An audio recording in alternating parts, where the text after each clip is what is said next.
आदाब नमस्कार, आप देख रहे हैं मंथन टुडे। मैं हूं आपके साथ ओजमा। बिहार में ऐसा पहली बार हो रहा है जब चुनाव के दूसरे चरण में इतने बड़े बड़े नेता एक ही दिन अलग अलग जिलों में जनता के बीच जाकर संवाद कर रहे हैं। हर रैली, हर जनसभा मतदाताओं को रिझाने की होड़ को दिखाती है। गांव कस्बों से लेकर शहरों तक चौपालों और मैदानों में लोग सुबह से नेताओं की रैलियों का बेसब्री से इंतजार करते हैं।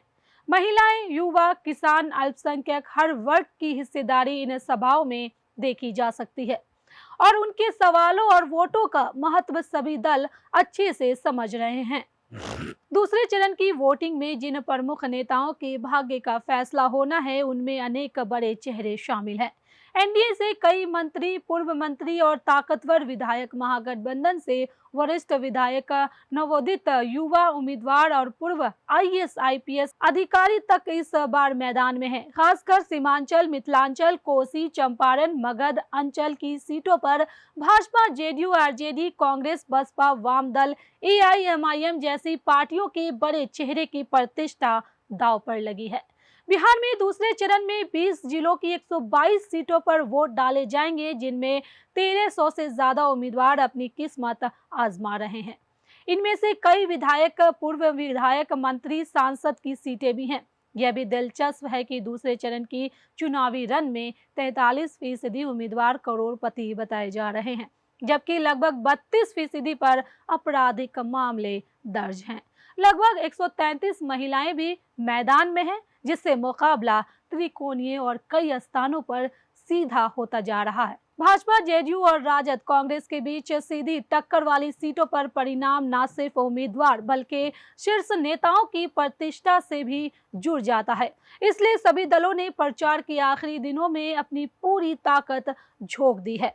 पार्टियों के स्थानीय प्रत्याशी और प्रदेश स्तर के नेता भी केंद्रीय नेताओं की रैलियों के साथ जनसंपर्क में व्यस्त हैं, ताकि मतदाताओं के मन में अंतिम वक्त में पार्टी के हक में माहौल बनाया जा सके। लोगों को डराने, धमकाने या बरगलाने के आरोप भी एक दूसरे पर लग रहे हैं। चुनाव आयोग ने भी कई विवादास्पद बयान, रोड शो और भीड़ नियंत्रण को लेकर नेताओं पर आचार संहिता के उल्लंघन के मामले में संज्ञान लिया है। सोशल मीडिया पर आरोप प्रत्यारोप, जनसभा के वीडियो और वादों की गूंज हर तरफ है। ज्यादा से ज्यादा मतदान कराने और शांति बनाए रखने की अपील नेताओं और प्रशासन की तरफ से लगातार की जा रही है। वोटर लिस्ट से लेकर मतदान केंद्र में बेहतर व्यवस्था का दावा किया जा रहा है। मतदाताओं की नजर खासकर उन सीटों पर है जहां से कोई बड़ा मंत्री, पूर्व मुख्यमंत्री या विपक्ष के नेता चुनाव लड़ रहे हैं। इसी कारण से सभी प्रमुख दल अपने प्रमुख चेहरे को आज ज्यादा से ज्यादा सीटों पर ले जा रहे हैं। रोड शो, नुक्कड़ सभा, मीडिया को बयान, सभाओं में क्षेत्रीय मुद्दों पर फोकस, हर तरफ राजनीति की गहरी चाल साफ दिख रही है। कुल मिलाकर आज का चुनावी समर नेताओं की रैली, जनता की प्रक्रिया और सबसे अहम मतदान के प्रति जागरूकता पर निर्भर है। जनता के हाथ में सत्ता की चाबी है और कौन नेता आज अपने भाषण, वादों, मुद्दों और जनसंपर्क से यह भरोसा जगा पाता है, इसका फैसला मैदान के अगले चरण में साफ हो जाएगा।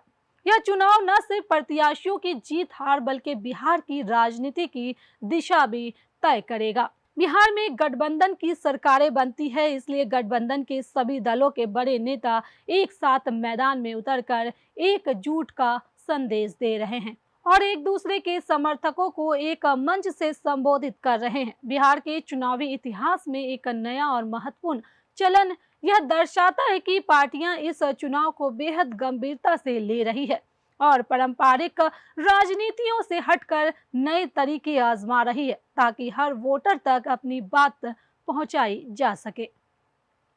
तो फिलहाल इस खबर में इतना ही। देश दुनिया के ऐसे ही तमाम बड़ी खबरों के लिए बने रहे मंथन टुडे के साथ ही हमारे चैनल को लाइक करें, सब्सक्राइब करें, फॉलो करें। निष्पक्ष पत्रकारिता देखना है तो देखते रहे मंथन टुडे। बहुत बहुत शुक्रिया।